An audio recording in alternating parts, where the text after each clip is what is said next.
the midst of a huge transformation where our peers, communities, and workplaces are all really melding into one. Welcome to Reimagining Company Culture. My name is Christina Giordano, pronouns she, her, and hers, and I'm the Partnerships Manager and Community Manager here at AllVoices.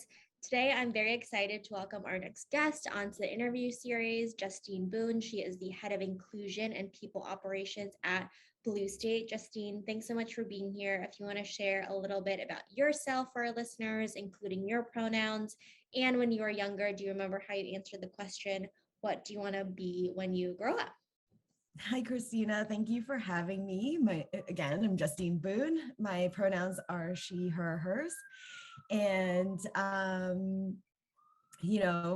I don't think anyone grows up saying that they want to be in operations, but I might be wrong, but that was not me. But I enjoyed and studied art growing up. And I remember I wanted to be a children's book illustrator when I was younger, and I held on to that dream for a little bit and then pivoted into people operations, which, I could get to in a little bit if you'd like.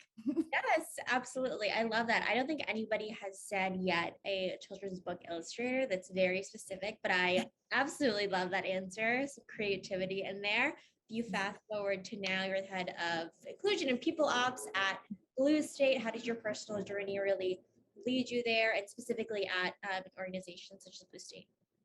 Right. So the work that I do now isn't, certainly in the same vein as being an artist, but it like my career has always been somewhat creative adjacent. And what I really enjoy about kind of looking back at my journey in terms of how I've gotten to where I am is really fostering talent and facilitating connections. So my career had started at a young age working at my parents' dry cleaner, which kind of instilled in me a certain level of customer service. And, post-college, my professional career was rooted in educational publishing as an art editor. So that's kind of where, rather than being an illustrator, I worked with illustrators and photographers on children's book materials that help kind of span across cultures. So like a lot of what the work for that revolved around was how to represent concepts to people of all cultures and backgrounds. And it requires a certain level of curiosity to understand where people are at, what their daily lives are like, and what are their own reference points. So really about knowing how to engage folks around the world to maximize their love of learning. Looking back on my professional journey now, I really find purpose in bringing people together and also trying to bring the best out of individuals. So my other source of inspiration is process. So that's where the kind of the operations part comes in. Efficient.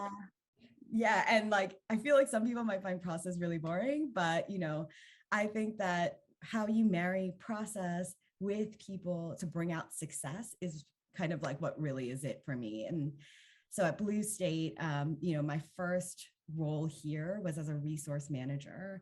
And that required kind of knowing the ins and outs of our staff and like understanding people's strengths and growth areas. And from there, my role evolved, and I was given the opportunity to kind of expand and elevate my role. And to integrate inclusion made sense, so that at Blue State, DE&I is not a separate function, but one that's kind of embedded in every touch point of an employee's journey with us, from recruitment and talent and hiring through even when they become like alumni of our organization. So I'm really happy with kind of where I've turned out, as my current role lets me marry those two things and my two passions, which are people and process. Absolutely. I think that was a great answer in terms of inspiration and really creating these spaces for meaningful connections to happen and understanding. I like the phrase you use for reference points because everybody has different lived and learned experiences and meeting folks where they are. We know over the past 2 years, folks have been experiencing so much. And I want to Yeah. kind of talk about scaling those meaningful connections or company culture in a remote first world. How are you thinking about that specifically at Blue State? Yeah, so Blue State was not a remote first organization, and there definitely was and still is like an ongoing evolution of how we found ourselves scaling during the pandemic. And as we've settled into this kind of new normal a bit now, what we've learned as one of our like core company values is putting people first. So I know this is kind of like a buzzword, like people first, people driven, purpose driven, which sounds great. And but we're always kind of reflecting on what does that actually look like in reality for our employees. So, what we found during the pandemic is kind of less focus on the frills and the fun part of company culture, which there still is that. And we try to foster that because we don't want the workday to be a complete drag. But we've placed a greater focus on meeting individuals on where they're at. And, like you just said, like folks have been through a lot in these past 2 years. Mhm. So we kind of opted for a more holistic approach for our employees and, bringing a real understanding that, our employees' commitments to our company is only really a sliver of all that they are and all that they contribute in and out of work. So it was important for us to kind of create a space where everybody is able to kind of show up as their full selves. And when that idea came to the forefront of of like how we were kind of driving our company culture, and like having empathy and understanding as like the ultimate goal, we felt like we were kind of moving in the right direction and focusing on those right things. Yeah, I think that definitely makes sense in terms of having a people first approach.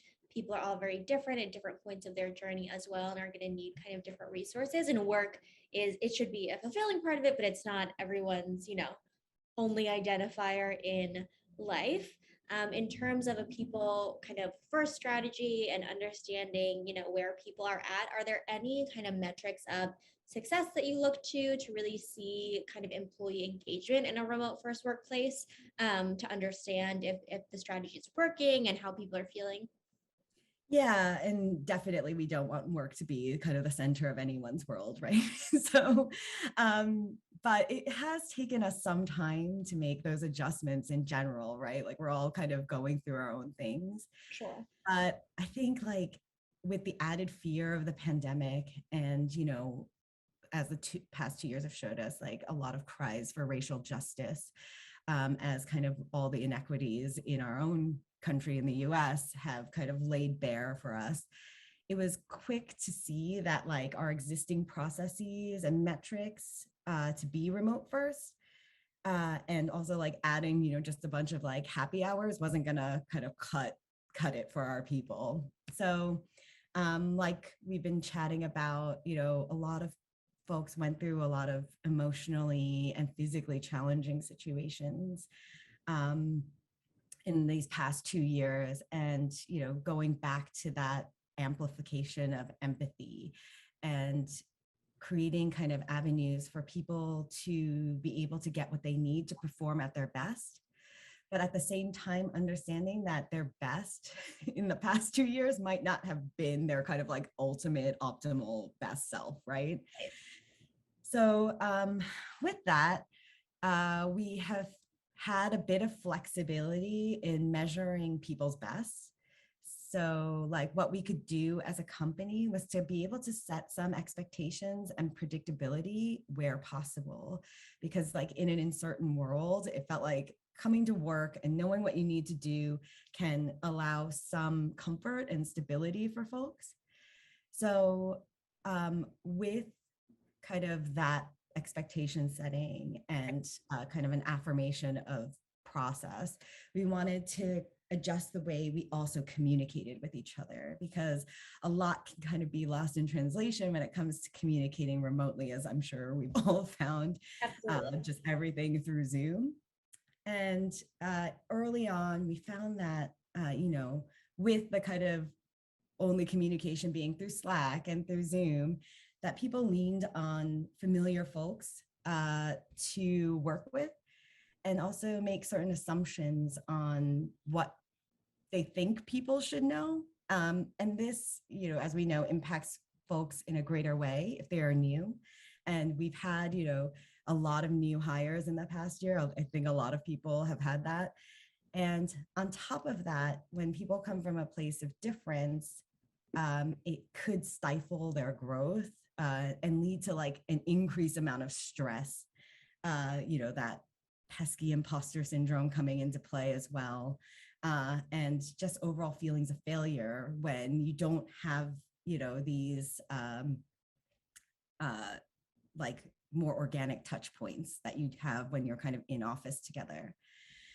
So in particular with managers, which I think who played like a really significant role during the pandemic, is that we asked them to make the implicit explicit. That was kind of one of the things that we really emphasized, particularly in this moment, because, the physical cues and touch points that are normally available to us are no longer available to us.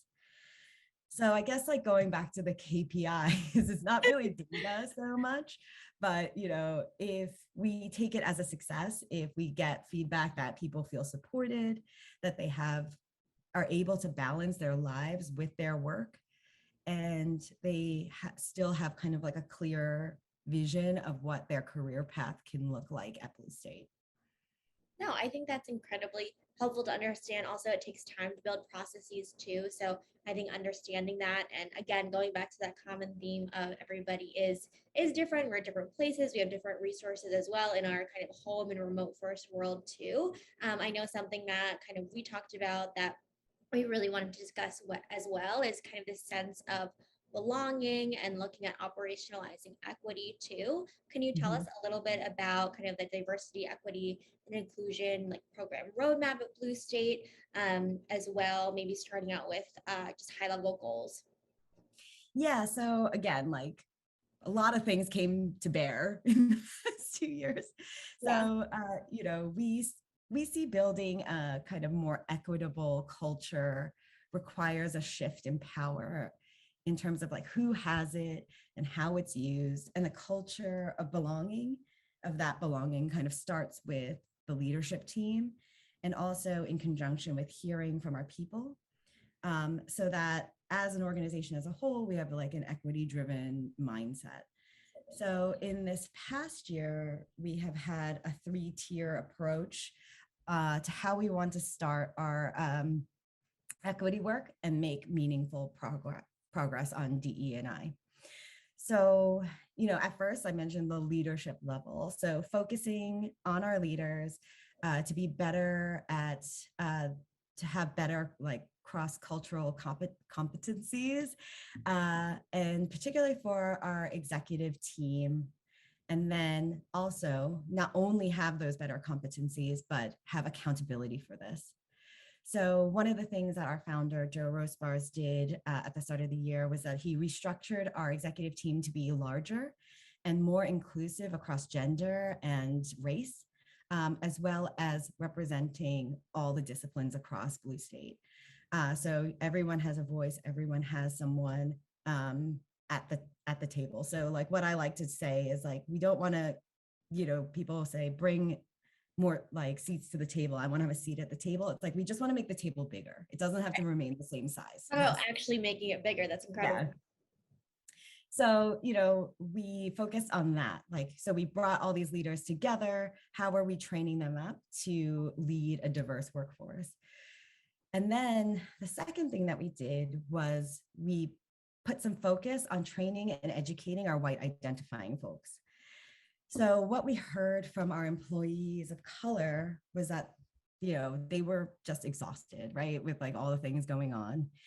And, it wasn't only from the news cycle and hearing all the terrible situations that were occurring across our country, but with that, the added burden of kind of educating white identifying folks on how to be better allies. So we hired a wonderful trained facilitator who ran a monthly white caucus that gave our white identifying folks, better tools and, kind of like the history around, like white, like how our society has been built around like white supremacist policies and structures. Right. And with that, they are able to kind of come away to be able to be more impactful allies. So rather than kind of asking like, am I doing this right? To like the people who are receiving that allyship, they can lean on one another and also self-educate themselves on, what it means and what those differences are. And then finally, we took a look at all of our internal processes. So we started reevaluating our operational and HR policies to make sure that there was transparency and equity built into those. And, again, we were working with consultants to get kind of like a third party perspective on all of that. And then we also increased management training to focus on managing across difference. And, we are kind of building towards feedback training, not only for managers, but also for our general staff, because as we all know, like feedback is so critical in terms of evolving our company culture. Absolutely. I love the intentional spaces and resources that you have invested for managers, for what identifying team members to have that space to really learn, ask questions, and understand and have that educational piece as well. And then I think that managers are definitely culture conduits and have kind of an additional layer in addition to leadership, which it sounds like the leadership team is definitely kind of represented of the folks at the company as well. You mentioned a little bit around progress, which is absolutely incredible. And we know that this is not a check the box, like one and done. We are a diverse place and, we are inclusive. So we're going to stop working on these goals. So I wanted to ask kind of how you're looking at measuring progress without looking at it like that, if that makes sense. Yeah, and like we understand like a lot of this progress is like sentiment based, right? So we try to look at success similarly through how we're measuring like our evolution and company culture. So we do look at data via like hiring stats, retention stats, and employee surveys.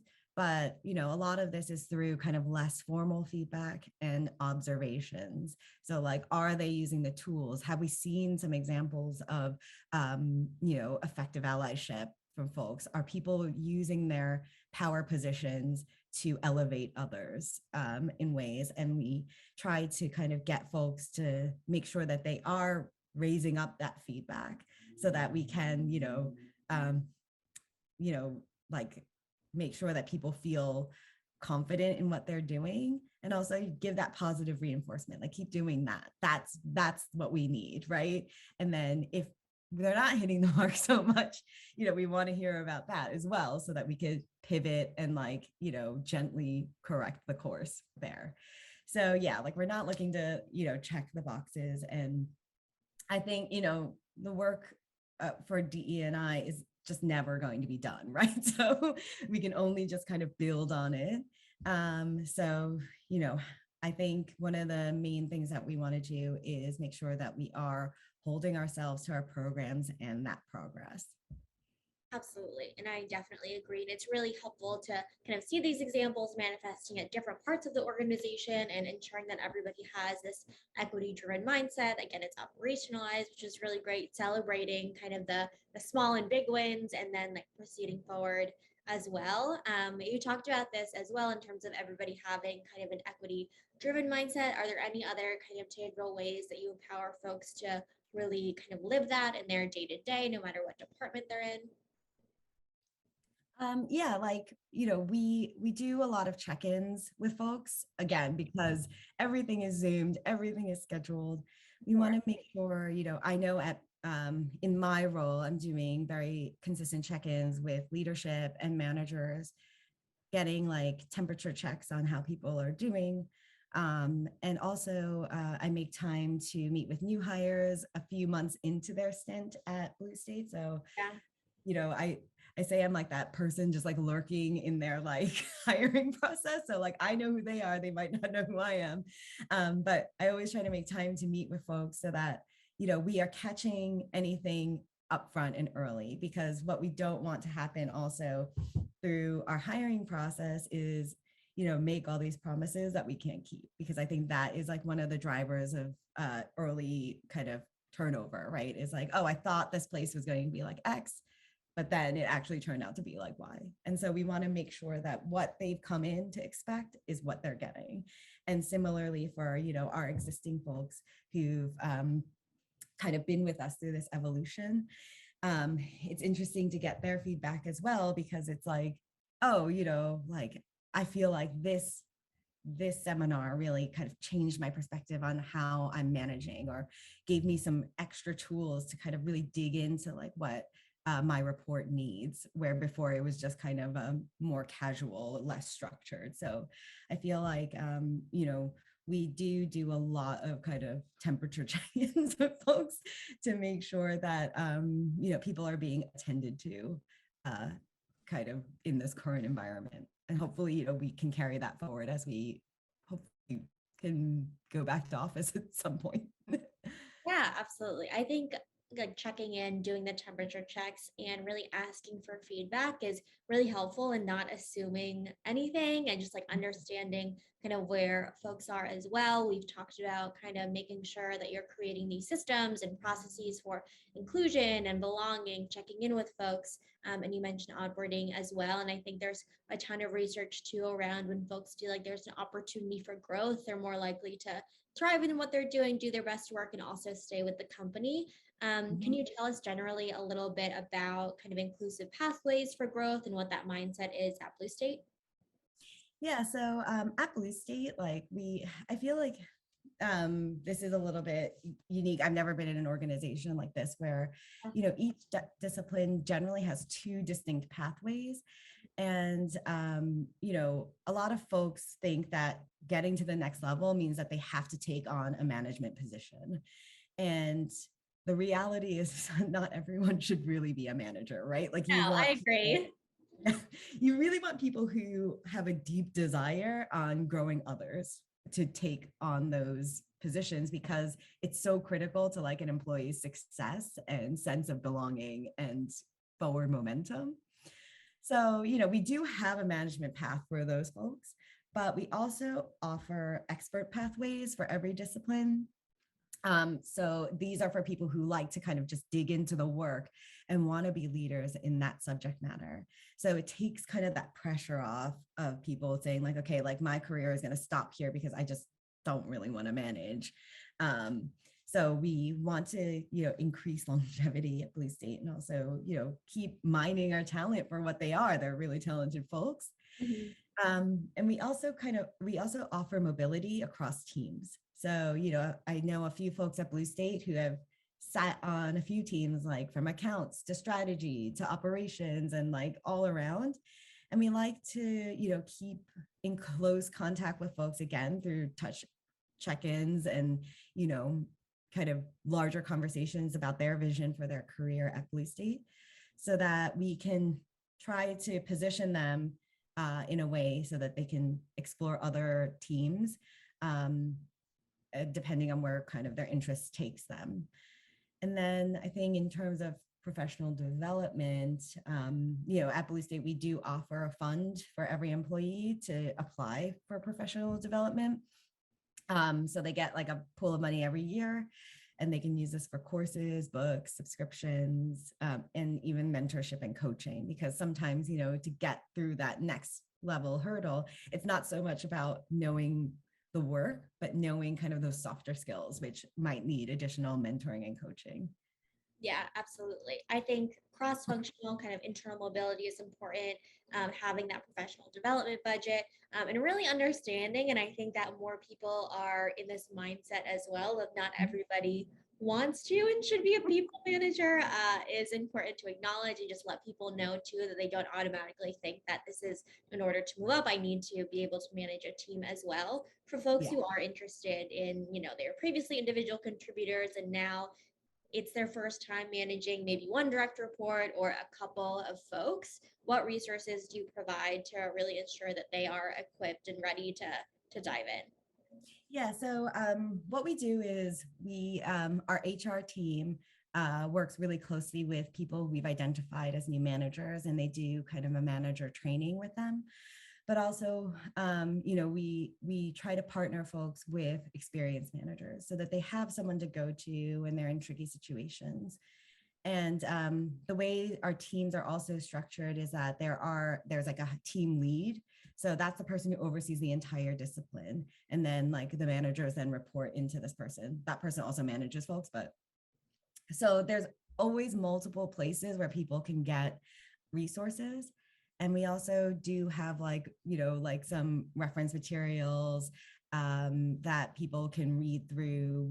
We try to run management trainings with outside consultants every 2 years or so, to kind of keep on top of like the management practice, particularly around managing across difference again, because what do they call it? The like me, and like the like management, like early career managers could expect like folks to come up the same way they did, which it's not generally going to be the case. Absolutely. So keeping kind of an expanded idea of what development looks like and what success looks like for individuals.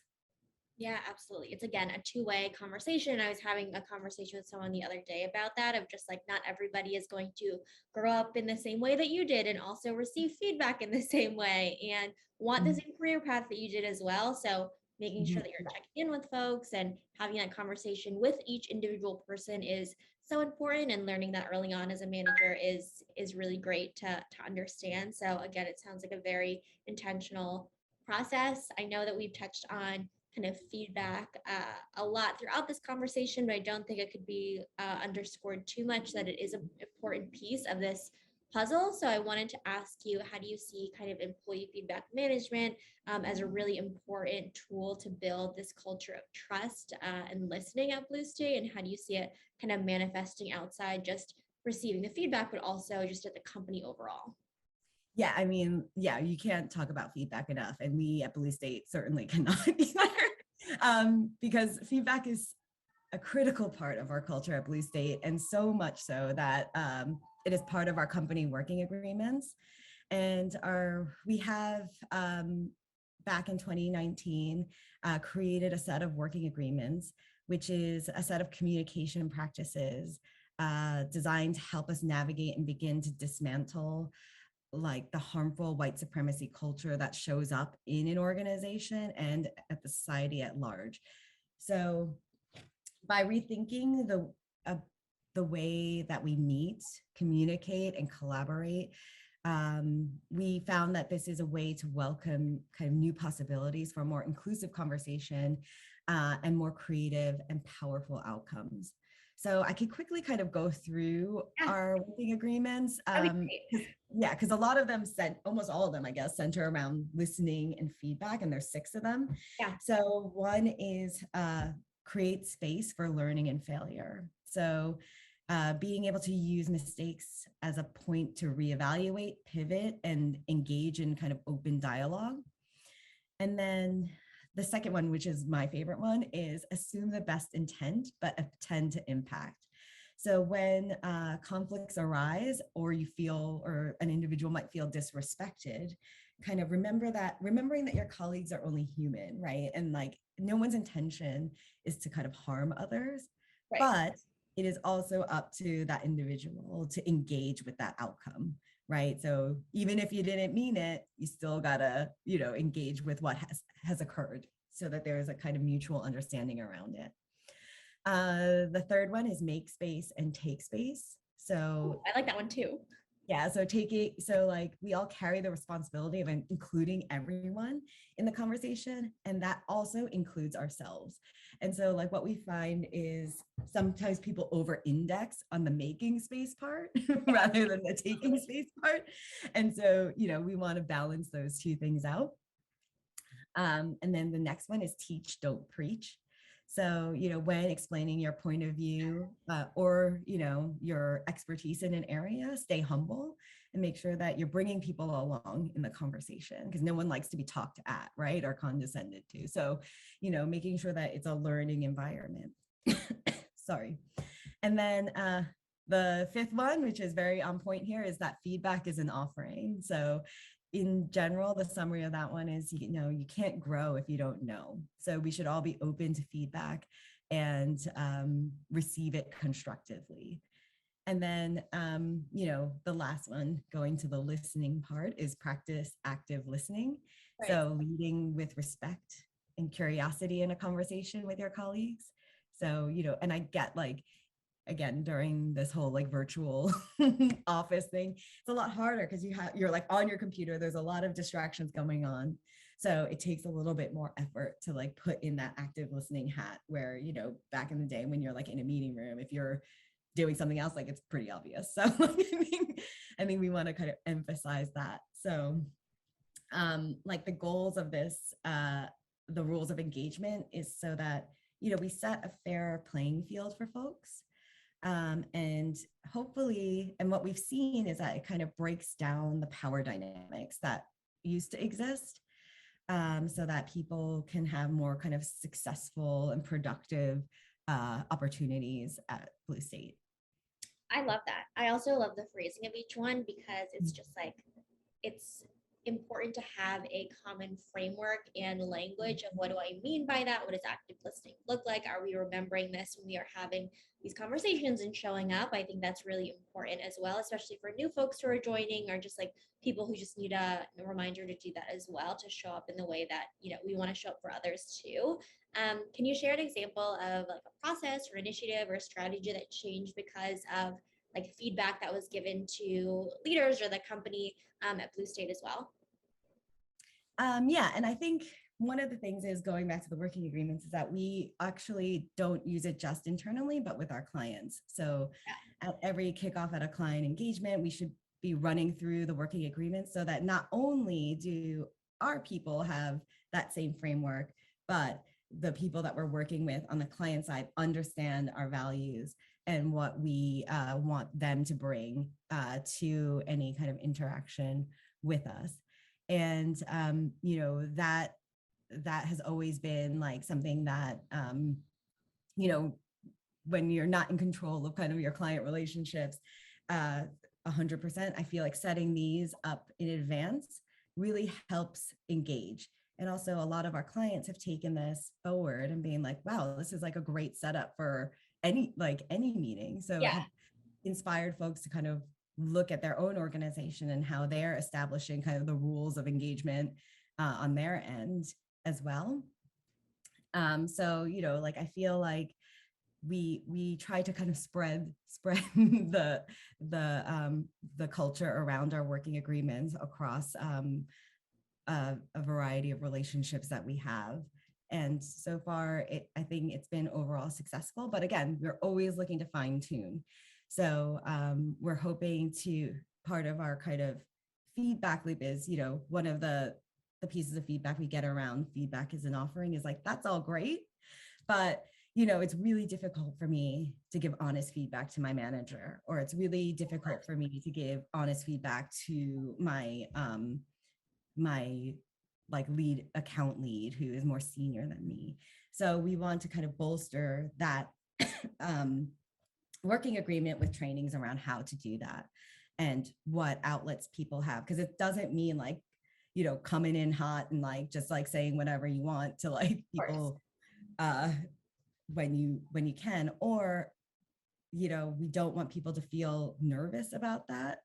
And part of that is making sure our leadership is modeling and being curious about people's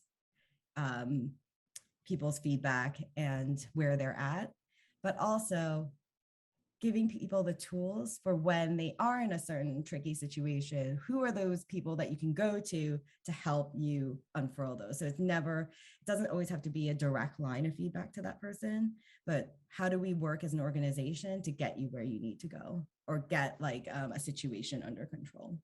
So, that's like what are the main pieces of feedback that we've gotten. And this also has kind of bled into the way that we do performance reviews as well. Because through our working agreements, we realized like we want more alignment with those and our performance evaluations, right? We want to be able to kind of, again, going back to the accountability part, hold ourselves accountable to those agreements and really evaluate how successfully people are really embodying those things. So, we've changed a little bit of the framework of our evaluation to just be like, are they doing a good job in their role? To kind of more a holistic view of them as a colleague and a team member. Yeah, absolutely. I love how you're not only bringing it internally, but externally. I feel like, to be honest, the kind of working rules of engagement as well, I can bring that into other relationships in my life as well, in terms of effective communication and just having that, again, common language as well to really ground ourselves into before diving into the conversation and actively listening, creating space for yourself and others. I know that I asked a bunch of questions around your personal journey to Blue State and kind of your strategy as well, but kind of looking towards the future, what is a must-have people leaders need to incorporate in their strategy to be successful in the now and the future of work?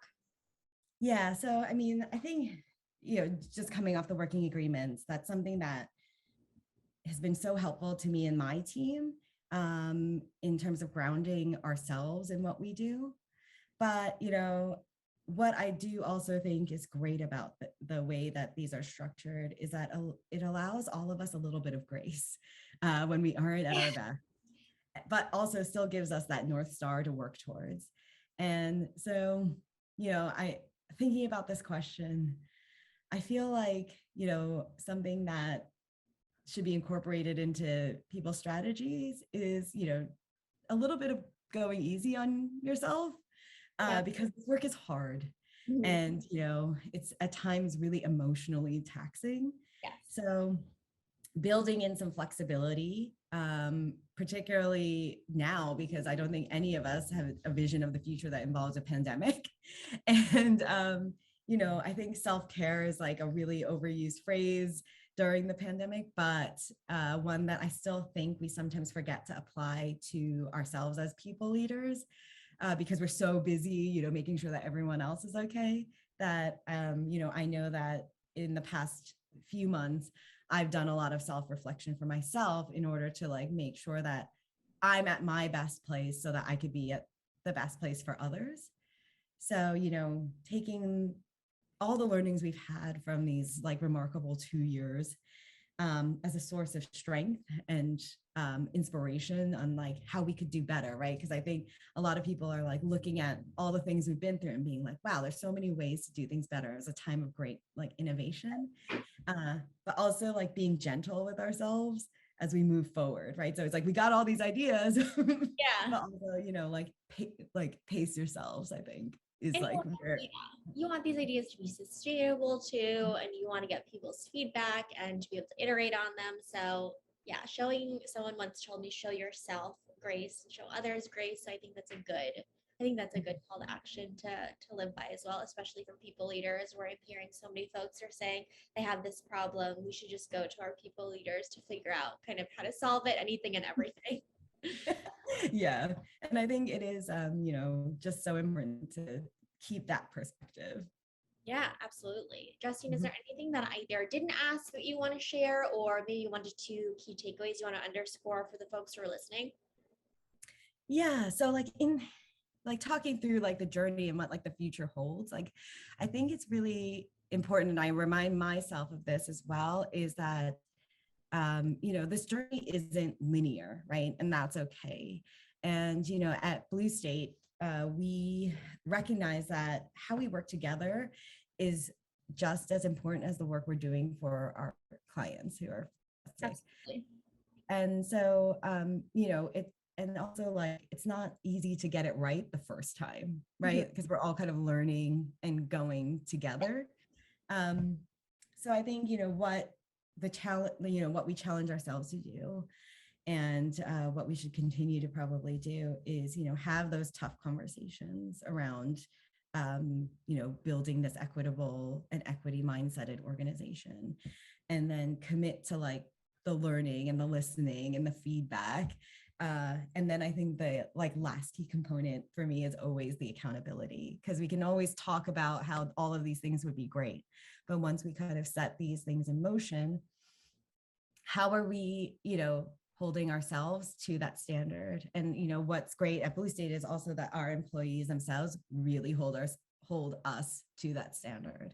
And I'm hoping that we do keep fostering that culture of feedback, so that we are consistently challenged on this, because like I said before, this work is just like never going to end, right? Like you're Absolutely. never going to become this like utopia. so I think with that in mind, like I think it is just like the journey is going to take you all over the place, but always have that kind of North Star to like guide you to where you want to be. I love it. I think of I don't know if it's a meme or just like the graphic of like, this is what you think your career journey is going to look like, or just, your path. Yeah. Actually the squiggly line as well. So I think that definitely it's important to remember for folks too. Justine, thank you so much for being on Reimagining Company Culture. I enjoyed our conversation here today. Thank you so much for having me. Of course. And as a reminder for folks who are listening at AllVoices, we really believe in employee feedback management as a requirement for the company to succeed. Have a good rest of your afternoon, everyone.